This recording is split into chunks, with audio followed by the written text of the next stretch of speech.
Okay, students, good evening. Once again, welcome to the conclusive lecture of Simulation of Business Systems course. And today we are going to look into how to create how to deal with the input data for the models and how to use different parameters for the various input models. And also about a quick recap of what we did in the course and stuff and other aspects to this, so that we have a reasonably good idea of how the course is and what is the purpose of taking this course and how can you take this course, the learnings that you had in this course forward. So, without wasting much time, we will actually look into today's presentation, and today's data is about the valid model for input data. How do we create a valid models for it? And today's learning agenda is the 4 parts. How do you identify a distribution?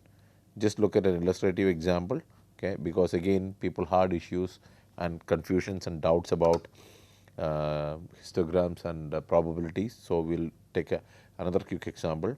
Yeah, then we talk about parameter estimation and suggested estimators, and this is kind of the lecture 15 of the course.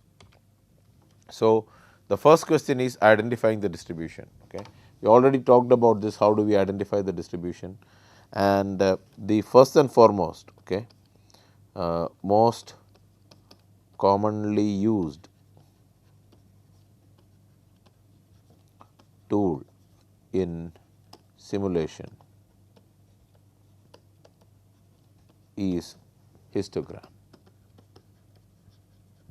Okay. You can, using histograms,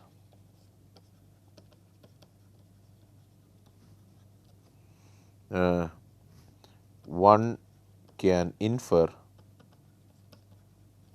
a non PDF or CDF. Okay. Example. Okay. Exponential distribution, normal distribution,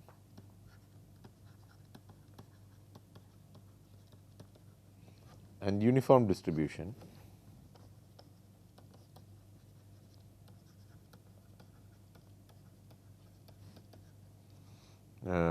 are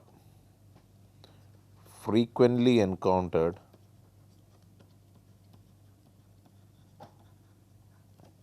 in system behaviors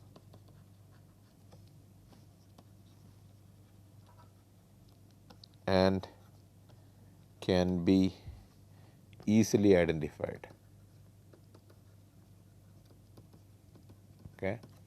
So, for an example, if I say that if you look into this, let us say here is x and you have values 1, 2, 3, 4, 5 and 6, and this is, let us talk about rolling a fair die.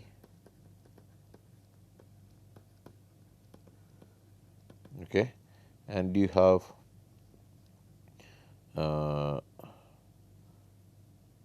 let us say here is the 1 by 6 as the probability and all the way to 0 to called as 1. So, then in this case, okay, let us not do 1 by 6 here, we do 1 by 6 somewhere here. Okay. So, for each case you will have a distribution something like this.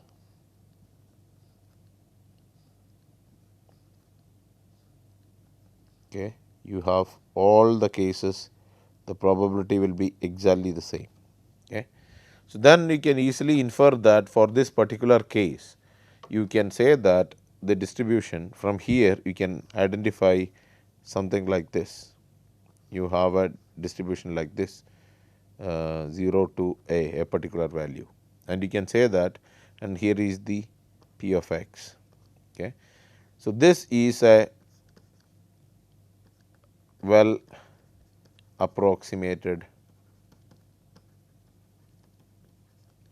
uniform distribution, uniform 0 a distribution. Okay. Let us say think about another scenario where you have a distribution like this. Here is your, let us say here is the probability and here is your 1, 2, 3, 4, 5, 6, 7 all the way like this, and your histograms look something like this.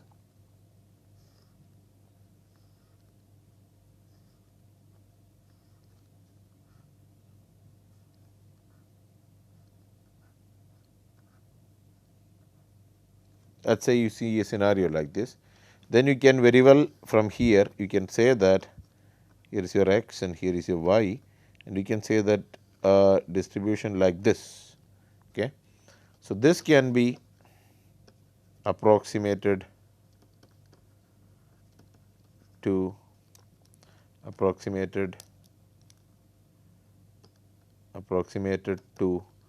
exponential. Okay. Another example you can think about it is, we discussed this in the class earlier. If you roll 2 fair dice, another process is like roll 2 fair dice and some face values. Okay. So, then you will have 2, 3, 4, 5, 6, 7, 8, 9, 10, 11, 12 like this, and you have different probabilities here like this, okay, and you will get a probability distribution something like this 4, 5, 6,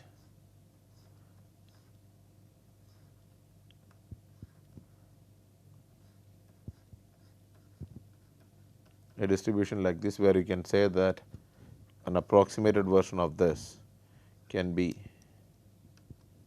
easily said like a bell shaped curve, okay, where you can say that x and y can say that, okay, this approximated to normal. Okay.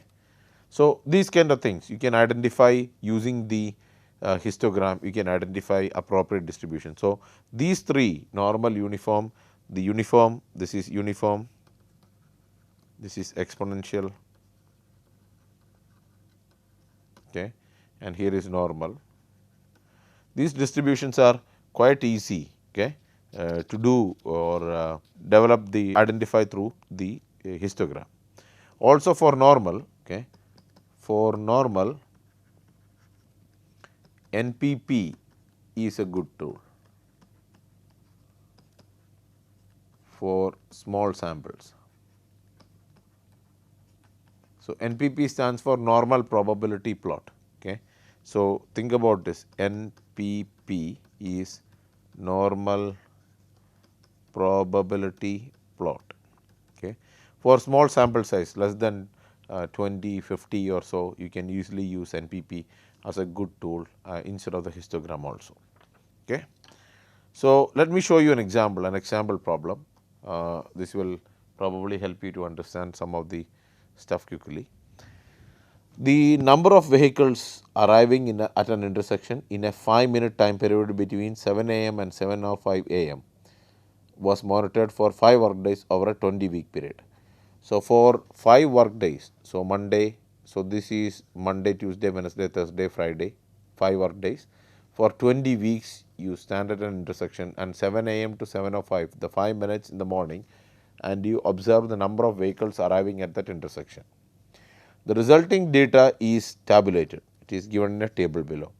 The first entry in the table indicates that there were 12 5-minute periods during which 0 vehicles arrived.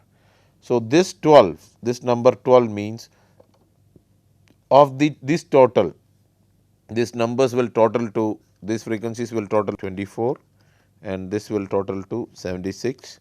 So, the grand total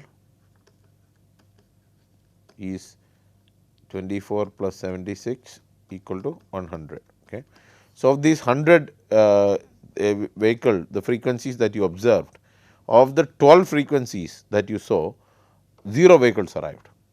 The 10 that you see here means 1 vehicle arrived at an intersection. 19 times you saw 2 vehicles arriving in the intersection. this means 3 times you saw 9 vehicles arriving in the intersection and so on. Okay. So, if that is the case, then okay, uh, one way to think about it is, since the number of vehicles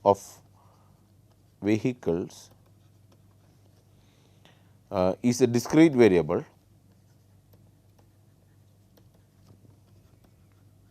Discrete means they are countable, okay, separated out, not continuous, and since there is ample data, the histogram can have a cell for each possible value in the data range. So, what we are telling is that number of vehicles are discrete, they are countably discrete, and since there is ample data, okay, then the histogram can have a cell for each possible value in the data range. What are the values in the data range? The values in the data ranges are this. Okay. These are the values in the data range. Okay. So, if we do that, so let us see, let us draw the histogram. Okay. If we draw the histogram, so then we can do it this way. Okay. Here is, let us take it as f I, the frequency, x, the number of vehicles. We have 0, 1, 2, 3, 4, 5, 6, 7, 8, 9, 10, 11. Okay. These are the numbers that we got up to 11, and there are values here 0, 2, 4, 6, 8, 10, 12, 14, 16, 18, 20, 22, like this. Okay. And we saw that for 0 the number of values. So, now we are going to plot these frequency. So, these are your Fi frequencies. Okay. So, in this case 0 it was 12. So, we instead of the histogram we will plot a small histogram. I was trying to avoid drawing more lines. This will be 12, then 1 was, the previous data was 10. Okay. So, this will be 10 somewhere here, then 2 was 19, the next one is 17. So, 19 is somewhere here,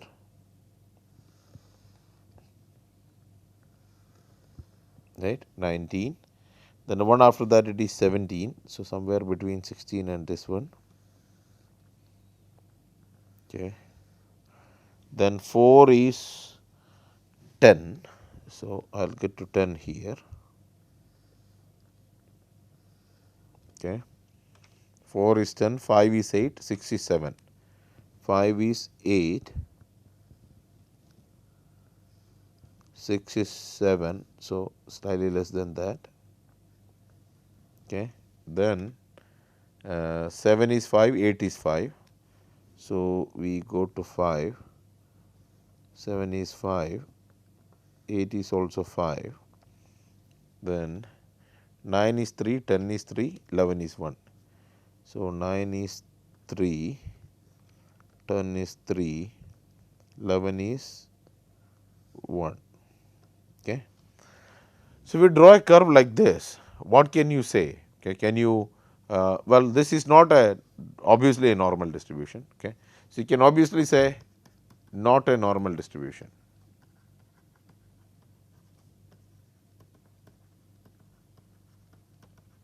okay, because normal distribution ideally would be something like this, right. You would have like a symmetric curve, but you can think about a curve something like this. Okay. Maybe this approximates, okay, maybe approximate, okay, a curve like this. Maybe people are looking at something like this, a curve like this, possible, it is possible. Okay. So, here if you look at the number of arrivals in 5-minute period is the x axis, and the frequencies, or you can do the relative frequency also, you get the same graph. Okay. Same pattern will be obtained in relative frequency. Okay. One way to do this is you calculate the relative frequency and calculate the CDF and then do the uniform 0 1, or otherwise you try to create this. Why do we try to create this? Because if we go with, if the CDF model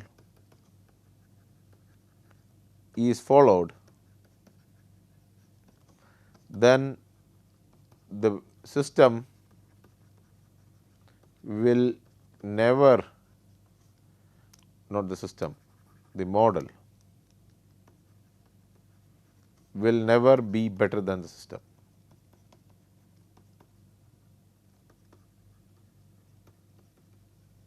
This was the problem, we studied this earlier. Okay. If we use the CDF format, okay, if we convert this into frequencies and the CDF, then the model will be never better than the system. So, hence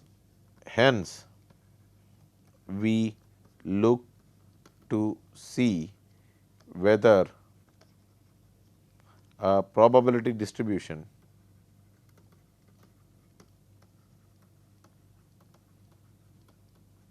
will fit. So, our question is, we are trying to see whether a probability distribution will fit to the data. So, that why? So, we can do better. We might be able to do better than the actual data. So, that is the reason why we try to look into patterns and try to generate these kind of probability distributions. Okay. So, if you do not want to do this, let us say not to do this, and you say want to do this, then what do you need? Okay. If probability distributions are to be used, you need to estimate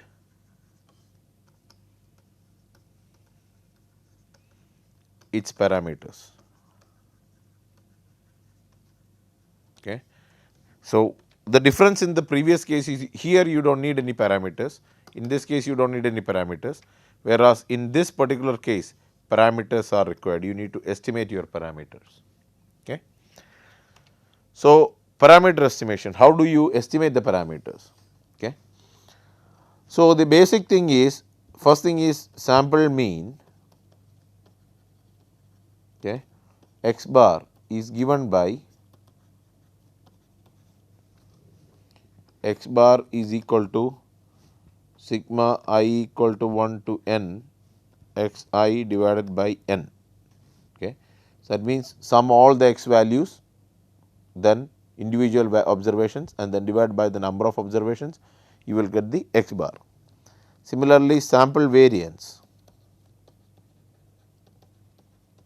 okay, S square is given by S square is equal to sigma I equal to 1 to n x I square minus okay, sorry, the bracket is not here, my bad, x I square minus n x bar square divided by n minus 1. Okay. That is one option you can do. Okay. So, what you are trying to do is here is that you are basically trying to estimate the. So, here yeah. So, you are looking at the variance here in this case, okay, and then go from there. So, the idea here is that you can calculate this sample, the mean and the variance out of this particular case, but if you are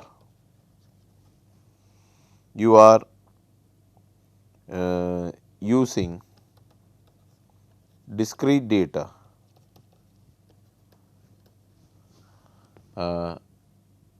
or data that is grouped into classes in a frequency distribution,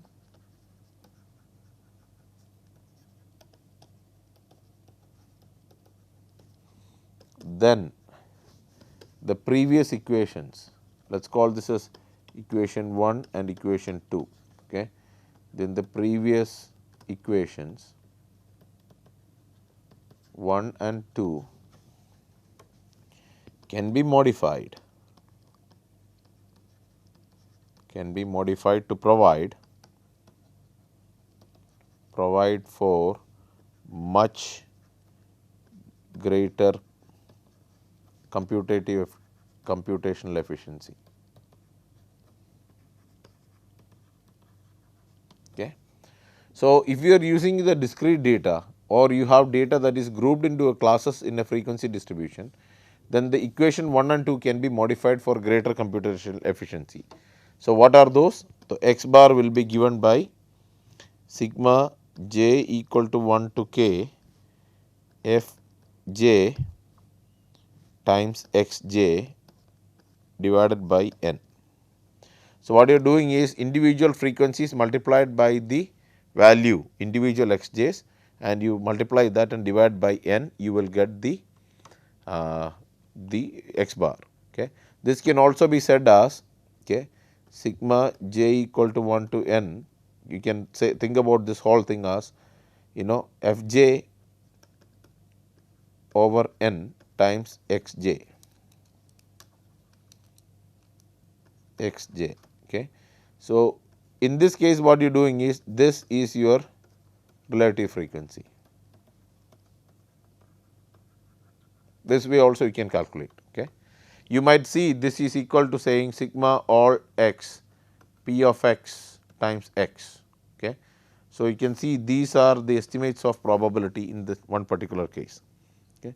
Similarly, S square you can estimate it as, in a particular fashion you can estimate it as sigma j is equal to 1 to k f j times x j square minus n x bar square, right, divided by n minus 1. Okay. So, this is once you calculate x bar, then from there you can calculate the variance, can be calculated using this equation. This is your f j is the frequency, this is your frequency.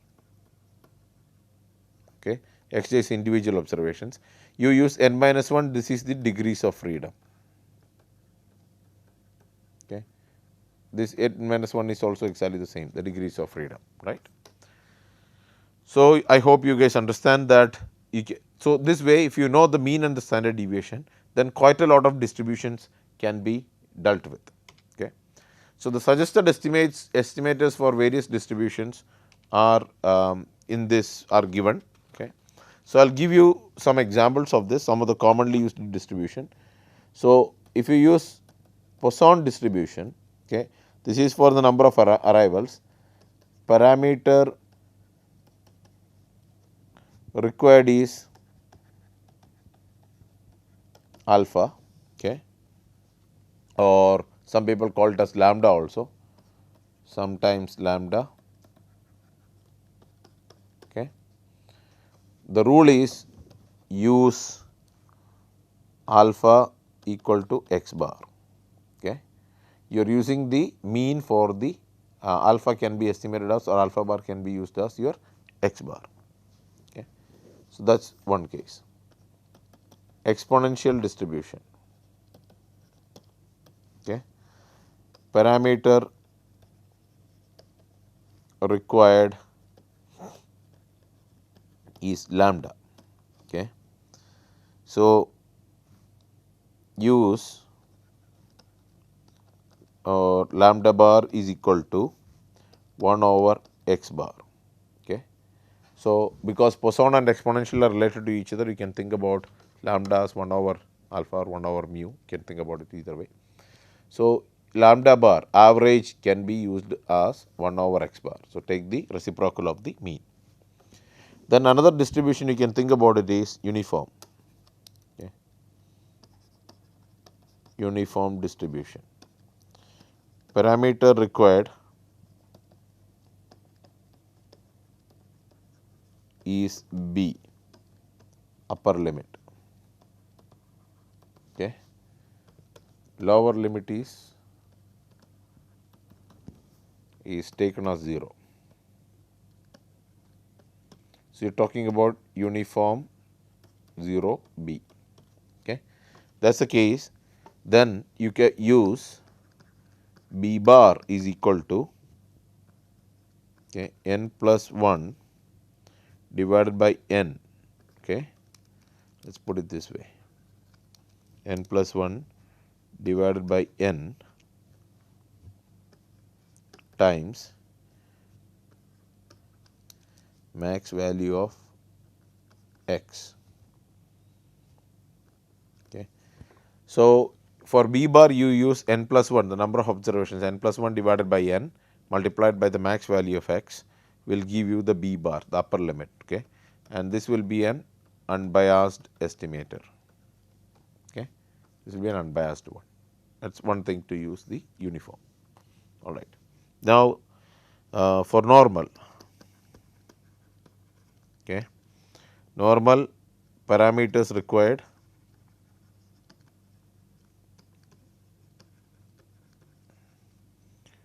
are mu and sigma. Okay. Use mu equal to mu bar equal to x bar and sigma bar equal to s square root. Okay. Both of these can be, or sigma bar square is equal to s square, either one of them we can use. Okay. So, this will give you the unbiased estimator for this is also unbiased. Okay. So, we can see that for Poisson distribution this is the number of arrivals usually. For to do that you require parameter alpha and use x bar and use it as an estimator parameter. The exponential distribution is usually time between arrivals. Okay. And for that you use lambda bar is 1 over x bar. Okay. Then uniform is typically a thing for all values equally likely. Okay. And for this case you use a 0 b, the minimum value is 0, maximum value is n plus 1 divided by n multiplied by max value of x, maximum value of observation, right. Normal, this is used to measurement errors. Okay. That is what we are using normal distribution for, and measurement errors or things where so symmetric distribution, both negative infinity to positive infinity, we talk about that. Okay. So, for that you use mu bar equal to x bar and sigma bar equal to root of s square or sigma bar square equal to s square. Okay. Then there is one more distribution which is not that prominent, but it is called as gamma. Okay. And gamma distribution parameters required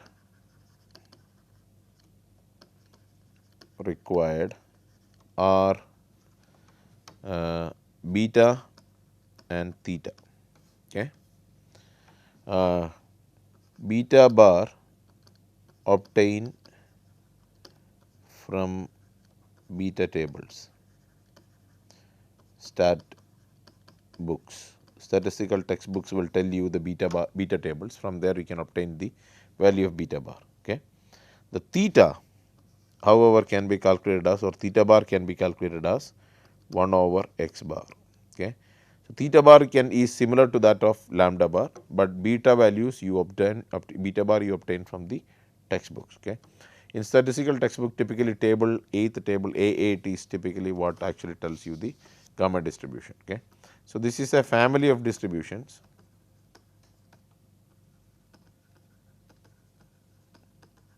Okay. Even you can think about Erlang-Weibull, they are all kind of part of this kind of a distribution in a way. Okay. All right. So, one other thing that a lot of people asked was, how do you do the calculate for viable distribution? So, a lot of the viable distribution is used for failure. So, let me viable distribution. Okay, with v equal to 0. Okay. If that is the case, parameters required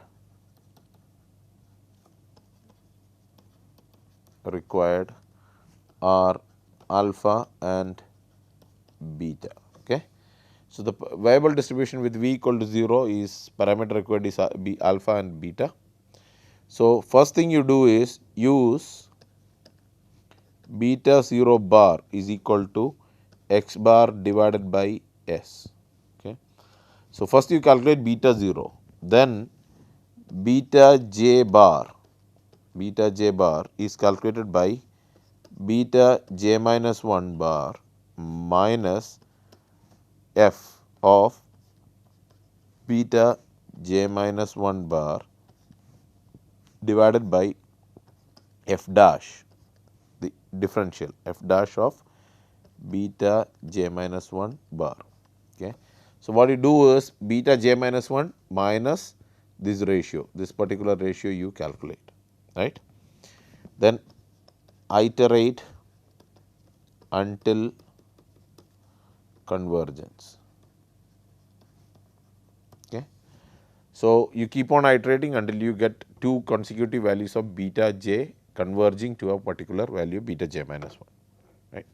Then your alpha bar is calculated as 1 over n multiplied by sigma I equal to 1 to n x I the power of beta power of 1 over beta. Okay.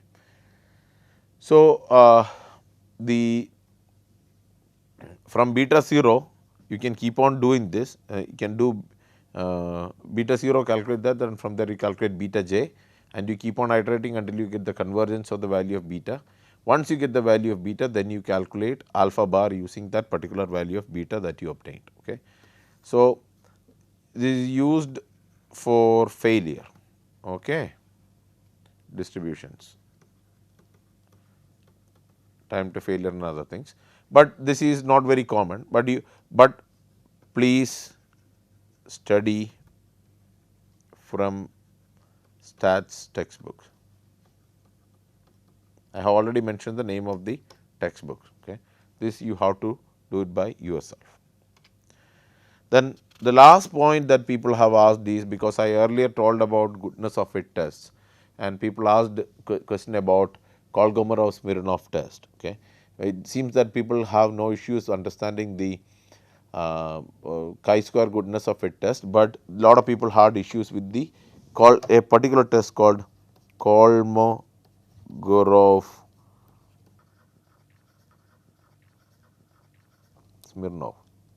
Okay.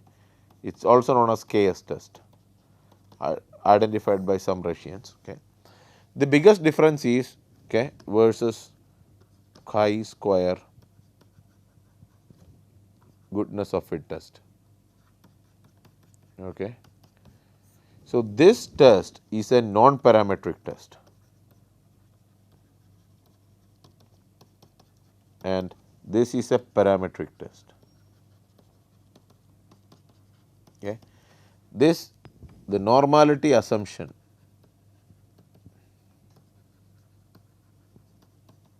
it requires a normality assumption, which means the data do follow some normal distribution. Here is no normality assumption. You do not require any normality assumption in this particular case. Okay. So, what Kolmogorov-Smirnov test ideally do, because people are having this issue with the distance. So, typically what it does is it has an x like this. Okay. Okay, sorry, it is an x like this. Okay. And then here you have f of x.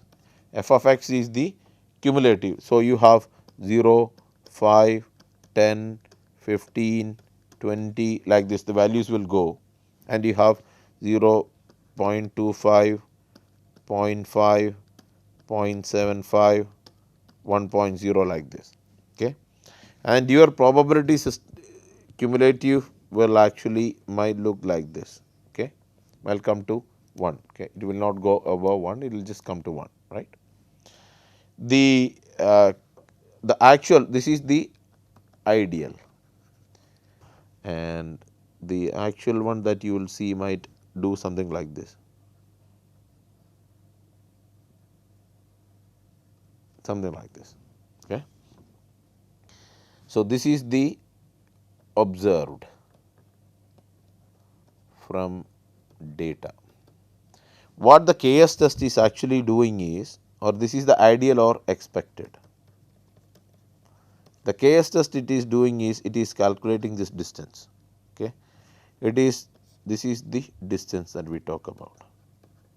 Okay. So, if the curve is far away, okay, if the observed is too far away from ideal CDF, you cannot assume that distribution.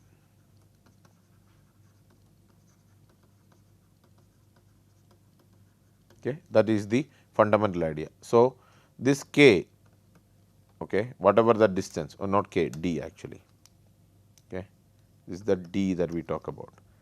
The d values are tabulated